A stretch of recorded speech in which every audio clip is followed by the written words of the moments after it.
وبركاته وبلينك يا خبر جمع أكمل جو ما فيما الحمد لله ولد ابنك يا ربي قالني أجو أرى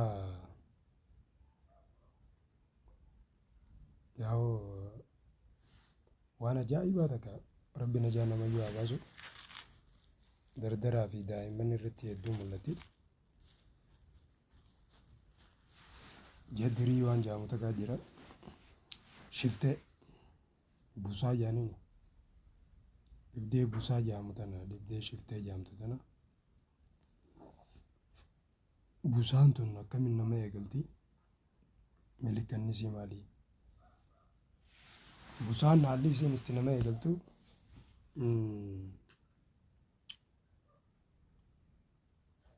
تكا فول الرتي إنما نباتي لما دا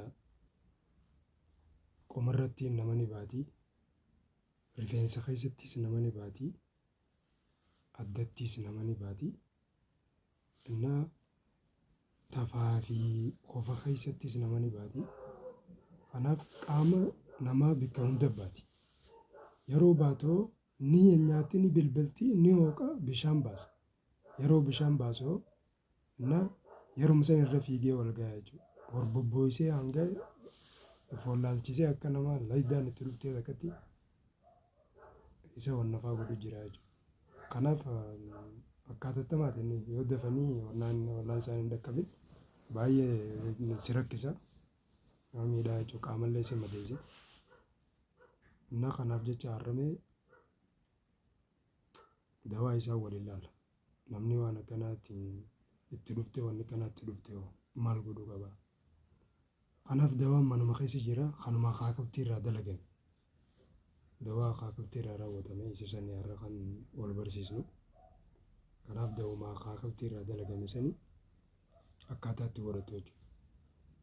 Tokkoffaa yoo daalli kun siin ifooyxee bakka alarjiksi fakkaatee narraa kuteettee sumaa eegu jiru eeganaa dhuchee fidatee qaamni guutuun hiitee orbobaayee bishaan fuudhee si dararu taate daftee waan isin jiru kanaa wallaanuma qabda jechuudha. Amala kana ofirra garraan jechuudha qaama keetii irratti. Innaa tokkoffaa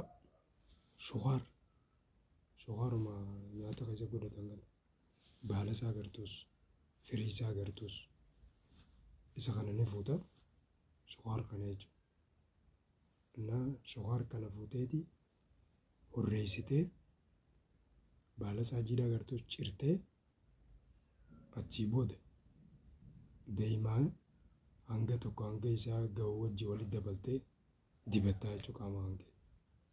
Waggaa dibattee galgala dibattee raftaanii uffata silaa isaan tuqame kan uffattee fi karra ciiftee hundaa'u bishaan danfisteeti bishaan danfaa san keessa cuuftee akkasitti bishaan danfaa sanii miiccitee aduu bal'istaa jechuudha.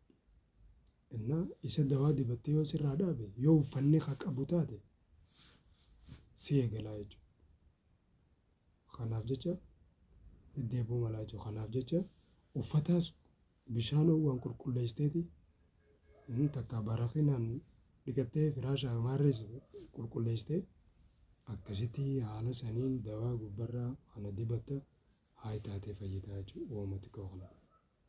Yoo kana kadhabdu taate immoo inni lammaffaa qalaxaamii fi zeezzeetuun qalaxaam cafettee hurreessitee zeezzeetuun wal jiiftee dibattus sirraa dhaabaa jechuudha. Innaa akkasuma qullubbiilleen jarmii ajjeesuu irratti baay'ee hardiidha. Innaa isii hurreessitee zeezzeetuun waliin laattee dibattees haa sirraa dhaabaa jechuudha. Kanaafuu waan sadeen siin jee kana bira hin dabruu jechuudha. Kana bira dabruu dawaa ajaa'ibaa wardii jaaniin wardii kana dhayiteeti sun iddoo mana dawaa jira achii fudhattee itti gootaa jechuudha. Takka hara wallaansaa deemtaa jechuudha. Kanaa ol sitti taate sanaan. Innaa kanaaf shiftee wanni jedhamu isii tana rabbii daa'imman keenyaa fi shabaaba keenyaas rabbi najaarraa nu baasu. Galatoomaan isiniin jaawaan dhageeffataniif viidiyoolee kanaa beekumsa qabduun akka walitti deebinu abdiin qaba. Inshaallah nama bakka jirtaniin nagaa rabbi isin haa ta'u. Akkasitti